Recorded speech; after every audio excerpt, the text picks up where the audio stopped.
नमस्कार, आप सभी का स्वागत है भारत 24 पर। मैं हूं आपके साथ पूर्णिमा मिश्रा और वक्त है दहाड़ का। पश्चिम बंगाल में चुनाव के दूसरे चरण की वोटिंग से पहले सियासत अब सीधे टकराव के मोड पर नजर आ रही है। उत्तर प्रदेश के super cop IPS Ajay Pal Sharma के एक वीडियो पर बंगाल की सियासत गरमाई है। दरअसल पिछले दिनों बीजेपी ने शिकायत की थी कि टीएमसी उम्मीदवार जहांगीर खान और उनके समर्थक मतदाताओं को धमका रहे हैं और इसी शिकायत के बाद चुनाव ड्यूटी पर तैनात आईपीएस अधिकारी बतौर ऑब्जर्वर चुनाव ऑब्जर्वर मौके पर पहुंचे। बताया जा रहा है कि वहां पर जहांगीर खान खुद तो नहीं मिले, लेकिन उनके समर्थकों को आईपीएस अधिकारी ने सख्त लहजे में समझा दिया कि किसी तरीके की दबंगई या डराने धमकाने की कोशिश बर्दाश्त नहीं की जाएगी। लेकिन इसके बाद जो हुआ वही सबसे बड़ा सवाल बन चुका है। जहांगीर खान की तरफ से सीधी चुनौती, आपने शुरुआत की है, अंजाम तक इसको हम लेकर जाएंगे। अब सवाल ये उठता है कि अगर एक पुलिस अधिकारी शिकायत मिलने पर मौके पर जाकर हालात संभालने की कोशिश करता है तो उसे इस तरीके का जवाब देना क्या वाजिब है? क्या चुनावी राजनीति में अब कानून का डर खत्म होता जा रहा है? क्या एक उम्मीदवार के ये तेवर सिस्टम को सीधी चुनौती नहीं है? मतदान से ठीक पहले क्या इस तरीके की बयानबाजी माहौल को शांत करेगी या फिर तनाव को और ज्यादा बढ़ाएगी? और सबसे बड़ा सवाल, क्या ड्यूटी निभा रहे एक आईपीएस अधिकारी को धमकी देना लोकतांत्रिक प्रक्रिया की गरिमा पर सवाल नहीं उठाता है?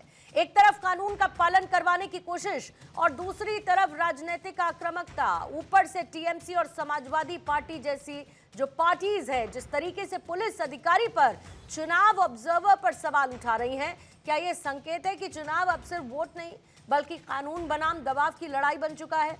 दहाड़ की चर्चा हम शुरू करेंगे, साथ ही स्क्रीन पर आज के सवाल भी रखेंगे और साथ ही पुलिस अफसर की चेतावनी, जहांगीर खान की धमकी, आपको तमाम तस्वीरें साथ में हम दिखा रहे हैं। हमारे साथ मेहमानों का खास पैनल मौजूद है। बीजेपी के प्रवक्ता शिवम त्यागी हमारे साथ मौजूद हैं, कांग्रेस के प्रवक्ता अबू शर्मा हमारे साथ हैं, मोहम्मद एहतेशामुल हक हैं टीएमसी के नेता हमारे साथ चर्चा में मौजूद, समाजवादी पार्टी के प्रवक्ता विनय सिंह हमारे साथ मौजूद हैं और राजनीतिक विश्लेषक के तौर पर स्टूडियो में रमनीश वजी हमारे साथ मौजूद है। आप सभी मेहमानों का बहुत स्वागत करते हुए शुरुआत मोहम्मद एहतेशामुल हक साहब आप ही के साथ करती हूं। भय को खत्म करने की कोशिश अगर एक चुनावी ऑब्जर्वर की तरफ से दिखाई जाती है ऑन ग्राउंड जहां से मिल रही हैं शिकायतें, तो टीएमसी को भय क्यों पैदा हो रहा है इसकी वजह से? देखिए पूर्णिमा जी, जो अभी चुनाव ऑब्जर्वर बन के आईपीएस जो आए हैं, कानून उनका क्या काम है? आईपीएस का काम क्या होता है? कानून व्यवस्था पर नजर रखना, अपराध को रोकना और पुलिस बल के नेतृत्व में काम करना।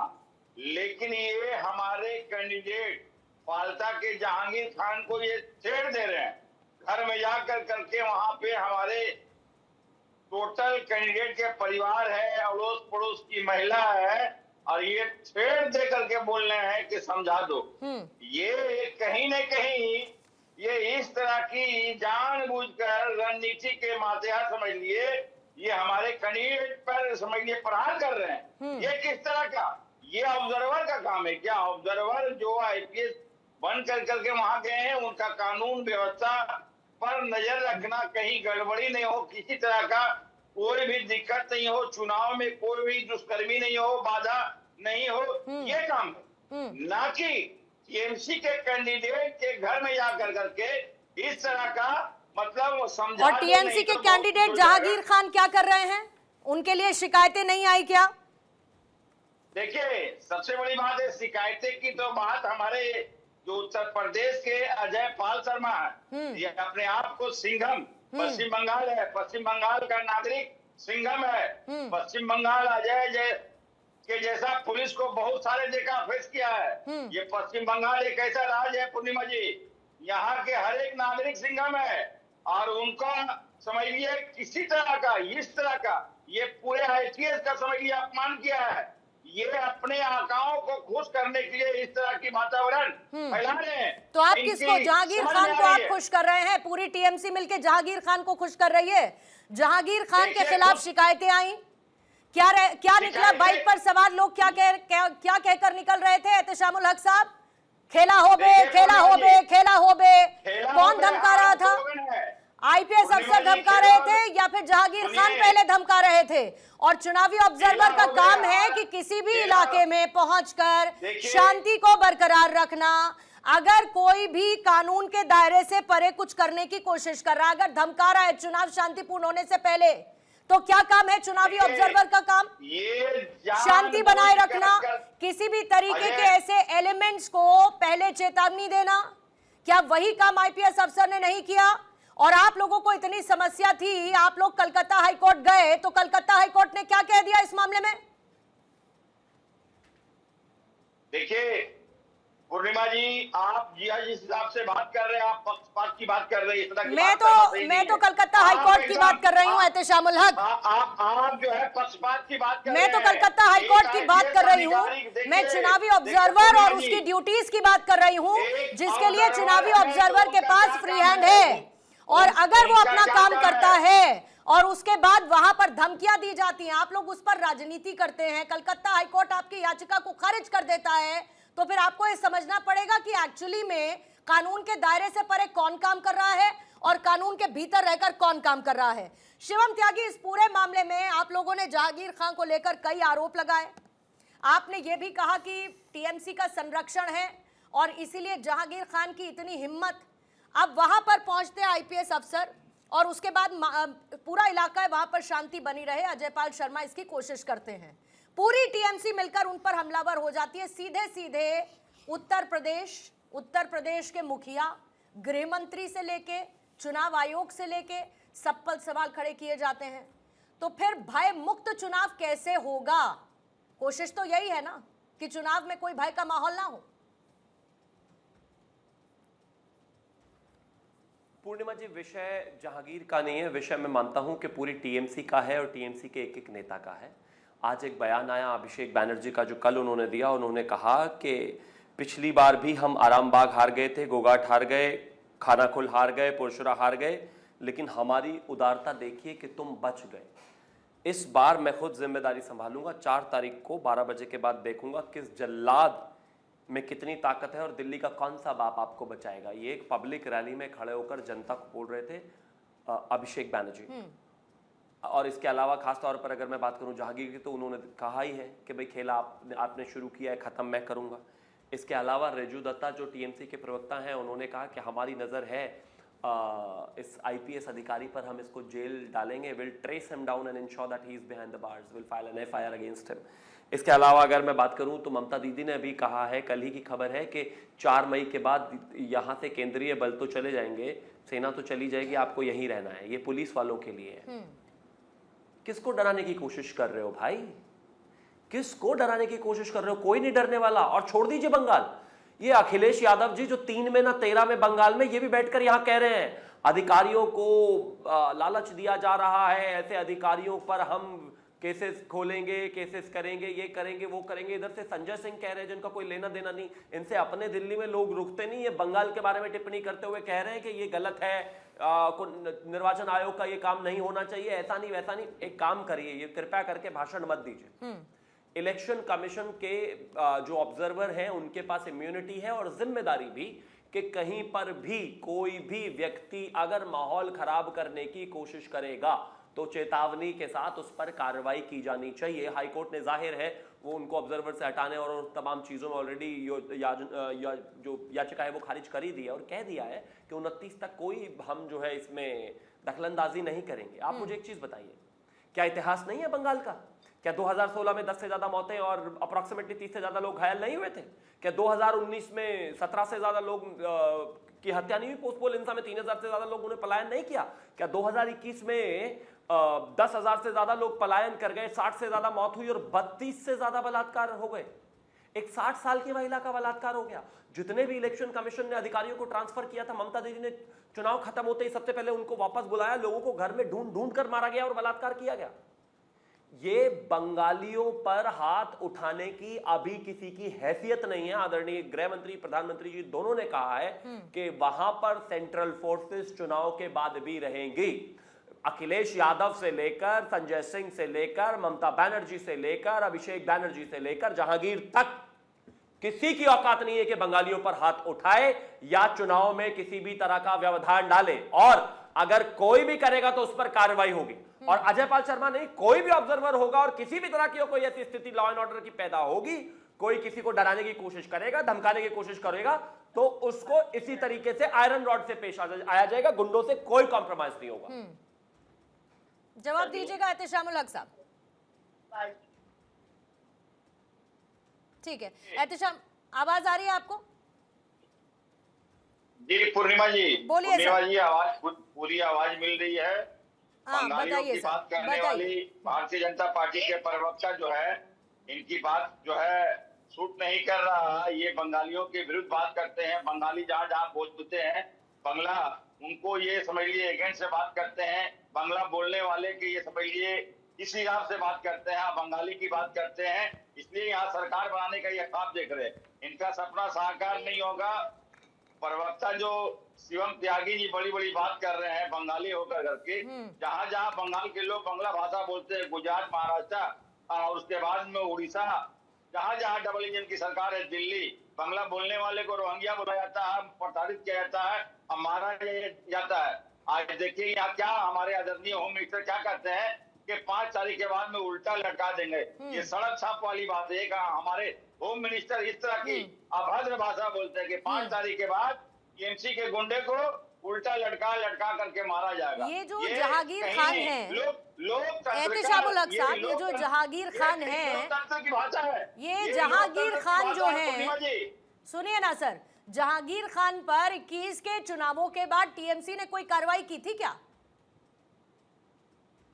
21 के बाद में क्या कार्रवाई? वो कोई अपराध है क्या? नहीं नहीं, मैं पूछ रही हूँ आपसे, आपने कोई कार्रवाई की थी? टीएमसी की पार्टी ने कोई कार्रवाई की थी क्या? अरे वो एक लीडर है, वो एक कार्यकर्ता है, वो सेवक है। मैंने पूछा टीएमसी ने कोई कार्रवाई की थी क्या?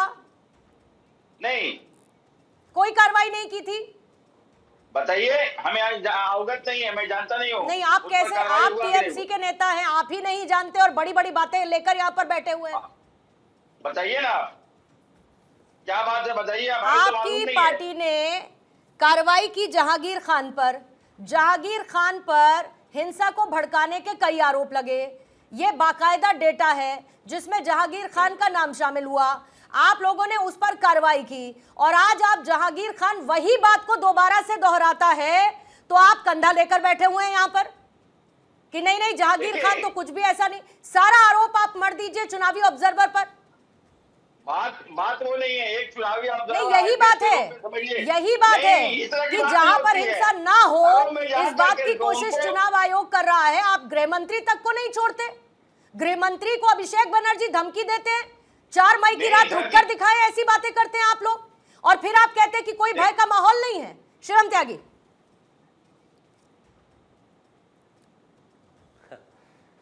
देखिए मैं एक ही चीज कहना चाहता हूं यहां पर पूर्णिमा जी, इन्होंने सबसे पहले तो ये कहा कि बंगालियों को मारने पीटने का।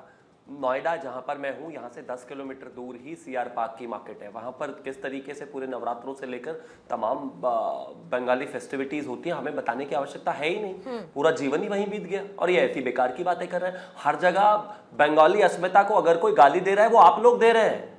अगर 2021 में 32 से ज्यादा महिलाओं के बलात्कार हुए तो वो बंगाली ही थी, यूपी से नहीं थी। अगर 1927 cases national human rights commission में रिपोर्ट हुए तो वो बंगाल के लोगों के खिलाफ ही अत्याचार था। अगर 60 से ज्यादा लोगों की मौत हुई तो वो बंगाली ही थे। अगर 900 से ज्यादा आगजनी की हरकतें हुई तो वो बंगालियों के घरों को ही जलाया गया। आप मार भी बंगालियों को ही रहे, पीट भी बंगालियों को ही रहे, गुंडागर्दी टीएमसी को। टीएमसी के जो गुंडे हैं वो बंगाली रिप्रेजेंटेशन नहीं है भाई, जो आम जनता है वो है बंगाली रिप्रेजेंटेशन। आप तो गुंडागर्दी कर रहे हैं। ये जो अभिषेक बैनर्जी खड़े होकर बोल रहे थे कल कि हम ये सीट हार गए, ये सीट हार गए, ये सीट हार गए, ये सीट हार गए और हमने आपको छोड़ दिया, अब की बार मैं खुद चार्ज ले रहा हूं, मैं देखूंगा, वो किसको डरा रहे हैं? लोगों को कितना भी डरा लो। और वो जो पुलिस वाले वहां पर हैं, वो ममता बनर्जी कह रही है उनको कि 4 तारीख के बाद तो सेंट्रल फोर्सेस चली जाएगी, फिर मैं देखूंगी। वो किसको डरा रहे हो? वो भी बंगालियों को आप ही डरा रहे हो। इस बार बंगाल के लोग, आम बंगाली आपसे डरने वाला नहीं है। ये गुंडागर्दी का राज खत्म हो गया। और बहुत सीधी सी बात है, को रूट कॉज पर जाते हैं। क्यों है वहां पर अजय पाल शर्मा और इतनी फोर्सेस? इसलिए क्योंकि आपकी औकात नहीं हुई पिछले 15 साल में कि एक राज्य को शांतिशील चुनाव दे पाए। जब से आए हो 2012 से, आज 2026 आ चुका है 11-12 से, आप आज तक शांतिशील चुनाव नहीं दे पाए। हर चुनाव में हिंसा है, हर चुनाव में गुंडागर्दी है, हर चुनाव में आगजनी है, हर चुनाव में बलात्कार है। क्या उत्तर प्रदेश में चुनाव नहीं होते? क्या दिल्ली में चुनाव नहीं होते? छत्तीसगढ़, मध्य प्रदेश, राजस्थान में चुनाव नहीं होते? महाराष्ट्र में चुनाव नहीं होते? कहां चुनाव नहीं होते? पूरे नॉर्थ ईस्ट में चुनाव नहीं होते। लेकिन जो गुंडागर्दी, जो मारपीट, जो दमन करने की विपक्ष की राजनीति है, वो इस तरीके से और कहां है बताइए? हम मध्य प्रदेश में चुनाव जीते भी हारे भी, हमने तो किसी को नहीं मारा। हम दिल्ली में चुनाव जीते भी हारे भी, हमने तो किसी को नहीं मारा। राजस्थान में हम चुनाव जीते भी हारे भी, हमने तो किसी को नहीं मारा। छत्तीसगढ़ में हम चुनाव जीते भी हारे भी, हमने तो किसी को नहीं मारा। दरअसल बात यह है कि ममता बनर्जी से लेकर उनके भतीजे से लेकर नीचे कार्यकर्ता तक टीएमसी के लोग पहली बार इतने एक्सट्रीम पैनिक मोड में है कि वो जानते हैं कि जनता वोट करने निकल रही है, वोट करने निकलेगी और आपको हराएगी। और ऐसा पहली बार है जब ऑन ग्राउंड, जब आप वहां के यूथ से बात करते हैं, वहां के जेनजी से बात करते हैं, तो वो पहली बार इस बात को लेकर थैंकफुल फील कर रहे हैं कि वो बिना किसी डर के, बिना किसी भय के अपने मताधिकार का इस्तेमाल कर सकते हैं। एहतेशामुल हक साहब, they are saying thank you to election commission, to the security forces, जिनके वहां पर आने पर सबसे ज्यादा समस्या अगर किसी को है तो टीएमसी को है। आती हूँ एहतेशामुल हक जी, आती हूँ आपके पास, थोड़ा समय दीजिएगा। विनय सिंह साहब, आपका पहला रिएक्शन उस धमकी भरे अंदाज को लेके जिस पर अखिलेश जी ने भी ट्वीट कर दिया। वो कह रहे हैं एजेंटों के एजेंट पहुंच गए हैं पश्चिम बंगाल में, तो क्या होने दे? चुनाव आयोग जब पूरी तैयारी कर ले और चुनाव हो, हिंसा होने दे, मारकाट होने दे, पॉलिटिकल किलिंग्स होने दे, लोग अपने घर से बाहर ना निकलें, अपने मताधिकार का इस्तेमाल ना करें, क्या करें फिर बताइए? पूर्णिमा जी, सूप हंसे हंसे चलनी भी हंसे जिसमें 72 छेद। अभी हमारे त्यागी जी कह रहे थे कि हम तो ऐसे नहीं करते, वैसे नहीं। क्या उत्तर प्रदेश का चुनाव आपने नहीं देखा है? जो उपचुनाव हुआ था, किस तरह से पूरे जहां जहां भी चुनाव हो रहा था, पुलिस लगा करके लोगों को घर से वोट डालने के लिए निकलने नहीं दिया जा रहा। इनका ये तांडव रहता है। लोग पर्चा भरने जाते हैं, पर्चा छीन लिया जाता है। ये जो है भ्रष्टाचार का अड्डा और ये गुंडों की पार्टी जो है भारतीय जनता पार्टी, वो नसीहत देगी। और रही बात अजय पाल शर्मा की, तो उत्तर प्रदेश उन्हें आना नहीं है क्या? 27 में विदाई के आंसू जो रो रहे हैं भारतीय जनता पार्टी के लोग, उस विदाई के बाद स्वागत तो हम करेंगे ना सबका। कैसे करेंगे? कैसे करेंगे विनय सिंह जी? क्या माननीय राष्ट्रीय अध्यक्ष आप भी धमकी दे रहे हैं, आप भी धमकी दे रहे हैं। हम तो संविधान, नहीं, आप भी धमकी दे रहे हैं कि उत्तर प्रदेश आना नहीं है क्या? इनको स्वागत करेंगे, कैसे करेंगे स्वागत, जरा बताइएगा। इतनी हिम्मत? अरे भाई, उत्तर प्रदेश के वो आईपीएस है। नहीं, बिल्कुल, लेकिन आना नहीं है और हम स्वागत करेंगे। कैसे करेंगे स्वागत, बताइए जरा। अरे अब स्वागत का कौन सा तरीका? स्वागत आप बताइए ना, समाजवादी पार्टी कैसे स्वागत करेगी? अंदाज बदला होता है सिर्फ, स्वागत का अंदाज बदला होता है, स्वागत होता है। अरे बताइए ना सर, कैसे करेगी? मैं तो सीधा पूछ रही हूँ, कैसे करेगी स्वागत? और कर पाइएगा क्या वैसा स्वागत जैसा सोच रहे हैं?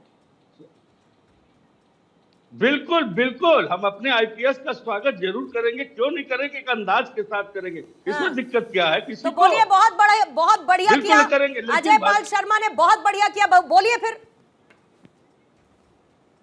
क्या बढ़िया किया? जो पश्चिम बंगाल में हुआ, बोलिए अजय पाल शर्मा बहुत अच्छी ड्यूटी अपनी चुनावी ऑब्जर्वर के तौर पर निभा रहे हैं, बोलिए। और इसीलिए हम बड़ा अच्छा स्वागत करेंगे अजय पाल शर्मा का। नहीं, बिल्कुल, जिस तरह से रात में लोगों के घर में जा करके, महिला है मगर जेंट्स नहीं है, जिस तरह जा करके भद्रता की जा रही है, लोगों को धमकी दे रहे हैं। ये गए वहां का लॉ एंड ऑर्डर संभालने के लिए, वो मतदाताओं को धमकी देंगे। कितने लोगों को अभी डिटेन किया है ये फर्स्ट फेज और सेकंड फेज के बीच में, सिंह साहब? अरे वो तो डिटेन तो इन्होंने 7 सांसदों को भी किया है। नहीं, मैं पूछ रही हूँ कितने लोगों को, फ्रिंजेंट एलिमेंट कितने हैं जिनको अभी इन्होंने डिटेन किया है चुनाव आयोग ने, मतलब पुलिस फोर्स ने जो वहां पर तैनात की गई है, बताइए जरा जी। कितने लोगों को किया है, पता है आपको? हमसे पूछ रही। नहीं, मैं पूछ रही हूँ कितने लोगों को डिटेन किया है चुनाव आयोग ने, मतलब पुलिस फोर्स ने जो वहां पर तैनात की गई है, बताइए जरा। जी, कितने लोगों को किया है, पता है आपको? जितने लोगों को भी किया गया वो डिटेन नहीं है, वो केवल दहशत है कि आप अगर टीएमसी को वोट डाल रहे हो तो चुनाव आयोग से लेकर जो दहशत फैलाएंगे तक सब मिला हुआ है, उनको डिटेन कर रखा है दहशत साहब। फैला रहा है जो और ये तो बहुत आम प्रक्रिया है। पहली बार हो रहा है क्या विनय सिंह जी ऐसा? फ्रिंजेंट एलिमेंट को क्या डिटेन नहीं किया जाता किसी भी राज्य में चुनाव से पहले? ये तांडव नहीं पहली बार नहीं हो रहा है। तांडव तो भाजपा का हमने उत्तर प्रदेश में देखा ही है। नहीं, ये नॉर्मल प्रक्रिया नहीं है, मतलब सबको छोड़ दिया जाए। आपने नहीं देखा? चुनाव के दिन फ्रिंजेंट एलिमेंट बाधा पैदा करे किसी चुनावी प्रक्रिया में तो उनको खुला छोड़ दिया जाए। खुला छोड़ दिया जाए? अरे चुनाव लड़ने के लिए कोई पर्चा भरने जाए तो अरे हम चुनाव लड़ने की बात नहीं कर रहे हैं साहब, चुनाव प्रक्रिया में बाधा पैदा करने की बात कर रहे हैं। अरे क्यों नहीं? ये चुनाव नहीं है, ये चुनाव नहीं है। अगर हम नॉमिनेशन करने जा रहे हैं, हमारा पर्चा छीन लिया जा रहा है भारतीय जनता पार्टी और पुलिस को लगा करके, ये क्या चुनाव नहीं है? ये लोग अच्छा फिर कहाँ गए आप? ऐसा हुआ तो संविधान का हिस्सा नहीं है। फिर क्या किया आपने? ऐसा हुआ तो ये गुंडे है भारतीय। फिर क्या किया आपने? ऐसा हुआ तो फिर आपने क्या किया ये बताइए। हमने चुनाव आयोग को हजारों जो है वीडियो क्लिप से लेकर के लेटर दिए उत्तर प्रदेश में। कुछ हुआ? क्योंकि चुनाव आयोग तो नतमस्तक है सरकार के आगे। हाँ। और अजय पाल शर्मा अपनी ड्यूटी कर रहे हैं, जिनको पश्चिम बंगाल में इस वक्त धमकी दी जा रही है, और किसकी तरफ से दी जा रही है ये मुझे बताने की जरूरत नहीं है। और ऑन टॉप विनय सिंह साहब, अखिलेश जी भी ट्वीट कर देते हैं और आप कह देते हैं हम स्वागत करेंगे, इनको लौटना नहीं है क्या उत्तर प्रदेश में? तो अबू शर्मा साहब आपकी प्रतिक्रिया ले लेती हूँ। सीधा सवाल, अजय पाल शर्मा ने जो किया वो वाजिब? सिर्फ अजय पाल शर्मा जो किया वो बात नहीं है। मैं इलेक्शन कमीशन को हाथ जोड़ के विनती कर रहा हूं, अगर अजय पाल शर्मा जी जैसा और काबिल पारदर्शी पुलिस ऑफिसर रहे तो अभी भी कुछ घंटे बचे हुए हैं चुनाव शुरू होने के पहले, तो उन तमाम लोगों को पश्चिम बंगाल में आनंद फानंद में लाया जाए। ये जो दक्षिण 24 परगना है, जो भतीजा का क्षेत्र है, उसको तो उत्तर कोरिया बना दिया। वहां किसी को बोलने का आजादी नहीं है, वहां लोकतंत्र का गला घोट दिया गया। खैर ये बहुत कम समय है, बचे हुए हैं, ये सरकार तो जाने वाले हैं, लेकिन मैं तो इलेक्शन कमीशन से ये जरूर विनती करूंगा जो अजय पाल जी जैसा और तमाम लोगों को लेके आए। रही अखिलेश यादव जी का ट्वीट और विनय जी का बातें, तो मैं आदरणीय विनय जी हमारा इंडिया गठबंधन का सहयोगी है, बंगाल के राजनीति के बारे में उनको जानकारी कम है। हम उनको बोलेंगे थोड़ा किरणमय नंदा जी से सलाह विचार विमर्श कर ले तो उनको बंगाल का राजनीति का हकीकत भी पता चलेगा। एक भयंकर स्थिति में बंगाल है अभी जो हम हाँ बोलिए हम इंडिया गठबंधन के पार्टनर इसीलिए चाहते हैं इंडिया गठबंधन जानकारी का कमी है। आप एक बार किरणमय नंदा जी से, नंदा जी को मैं जानता हूँ, आप एक बार किरणमय नंदा जी से बात कर लीजिए। ममता दीदी आ रही है, बंगाल का स्थिति वो अगर ईमानदारी में आपको बताए तो बंगाल का स्थिति बेहतरीन तरीका से आपको समझा देंगे, और उसके बाद आप ये बात नहीं कहेंगे जो बंगाल के क्या हो रहा है। जो रही उत्तर प्रदेश के बाद, मैंने देखा एक महिला समाजवादी पार्टी का प्रत्याशियों से पुलिस बलपूर्वक वो नॉमिनेशन छीन लिया, वो मैं देखा उत्तर प्रदेश में हुआ। लेकिन बंगाल, यहाँ तृणमूल 15 साल में जो अराजकता फैला के रखा है वो भयंकर परिस्थिति है। विनय जी यहाँ ईमानदारी में आप बात कीजिए।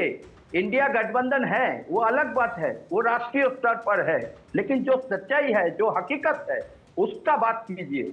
और सच्चाई हकीकत का बात कहे ना, मतलब हम भारतीय जनता पार्टी को समर्थन नहीं कर रहे। गुंडई कहीं भी हो, गुंडई कहीं भी हो, गुंडई नहीं होना चाहिए। लोकतंत्र का गला घोटने से बचाना तो जरा बायोडेटा निकाल लीजिए जहांगीर खान जी का, हो चुकी है। बायोडेटा निकाल लीजिए ना विनय जी, जहांगीर खान साहब का बायोडेटा निकाल लीजिए एक बार। विनय जी आपको पता नहीं है, हमारे पास बायोडाटा बहुत लोगों का है। नहीं बहुत लोगों का छोड़िए आप, बहुत लोगों का छोड़िए आप इनका निकाल लीजिए, बहुत लोगों का छोड़ दीजिए।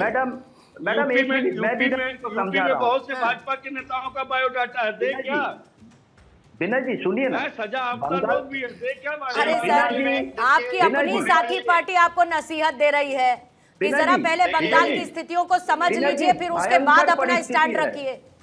भयंकर परिस्थिति है बंगाल में, भयंकर परिस्थिति है।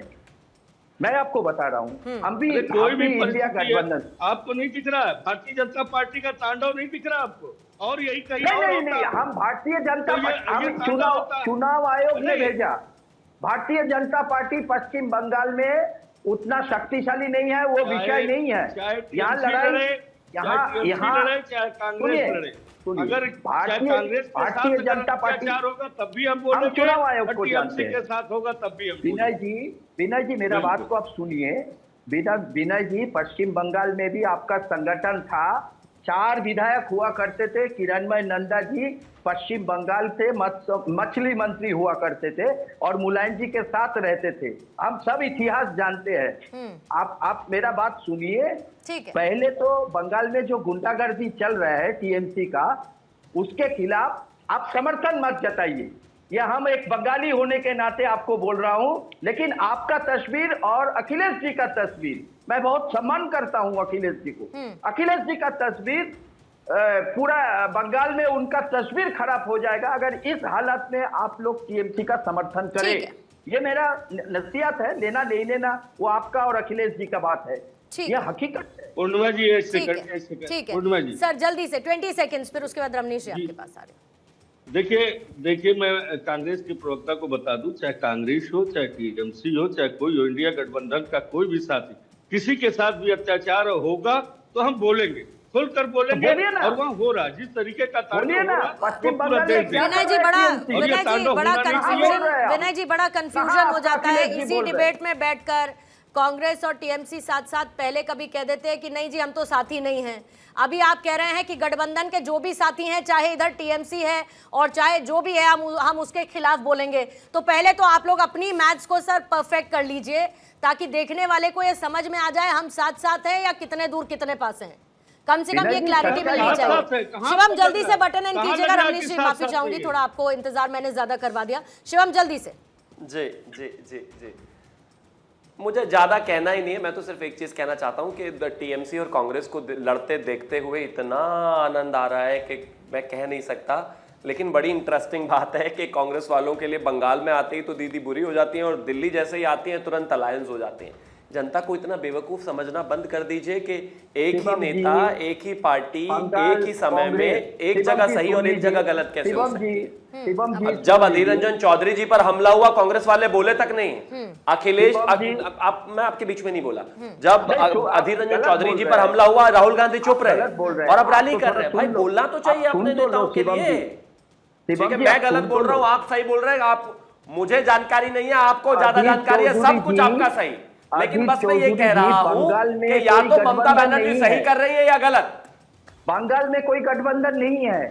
मैं खुद ही कह रहा हूं कि नहीं है। गठबंधन नहीं। अरे गठबंधन होता तो चुनाव क्यों लड़ते? मैं भी यही कह रहा हूं। फिर अलायंस का हिस्सा कैसे? पार्टी जैसा मैं खुद वही कह कांग्रेस रहा हूं। पार्टी कोई गैस चेंबर नहीं है। जो अमित शाह और नरेंद्र मोदी कहेगा वही सही। यहाँ सबका आवाज। बंगाल कांग्रेस कहा शुभंकर सरकार जी का नेतृत्व में। तो ममता बनर्जी कभी सही कभी गलत, ऐसे चलेगा?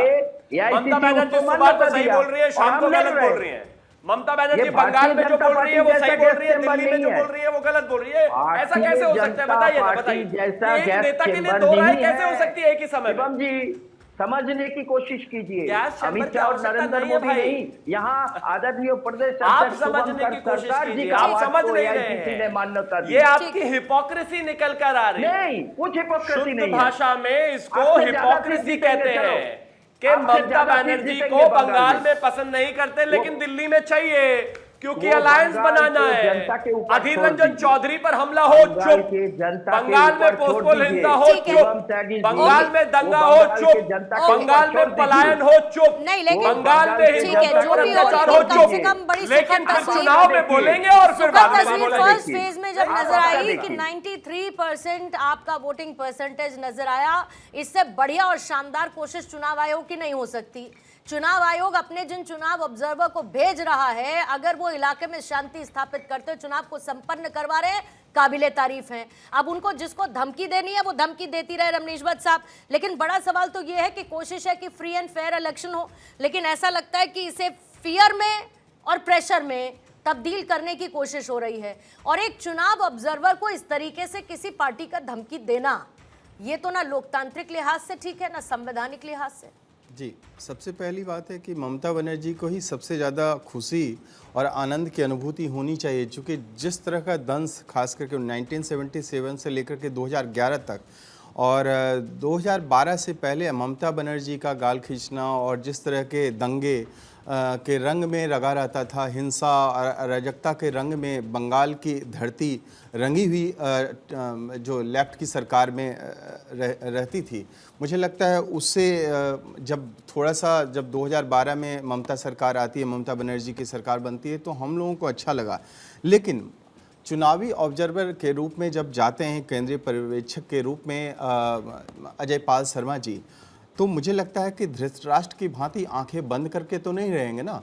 जहांगीर खान के ऊपर यदि इसके पहले भी 2021 में यदि चुनावी धांधली में या हिंसा फैलाने में, दंगा फैलाने में यदि आरोप लगता है और वो सब कुछ भांपते हुए मुझे लगता है शांति बहाल करने की एक कवायद यदि अजय पाल शर्मा जी के द्वारा यदि होती है तो उसका हम बिल्कुल पुरजोर तरीके से स्वागत करेंगे।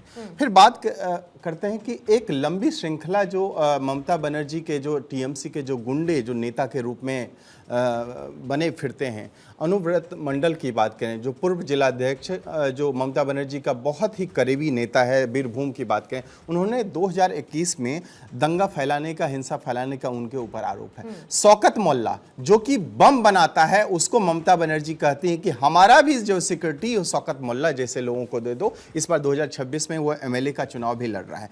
फिर बात करें शाहजहां शेख, शाहजहां शेख तो बहुत अच्छे से याद होगा ना सबको। शाहजहां शेख संदेश खाली वाला जो रेपिस्ट, बहुत बड़ा कांड, उसको सुशोभित करने वाली ममता बनर्जी, उसके ऊपर भी बहुत बड़ा आरोप है कि 2021 में उसने भी हिंसा फैलाने में बहुत बड़ा हाथ रहा था। फिर बात करें अनारुल हुसैन की बात, अनारुल हुसैन जो बोगटई नरसंहार हुआ था उसमें वो आरोपी है। फिर बात करें ताहिरुद्दीन शेख जो नादिया जिले में चुनावी हिंसा में बमबारी मामले में वो प्रकाश में आया था। ऐसे एक फिरहाद हकीम की बात करें, ऐसे बहुत सारे तमाम जो नेता हैं आज खुलेआम, अभिषेक बनर्जी आप उनके भतीजे हैं ना ममता बनर्जी, खुलेआम आप चुनावी पर्यवेक्षक को आप धमकी दे देंगे।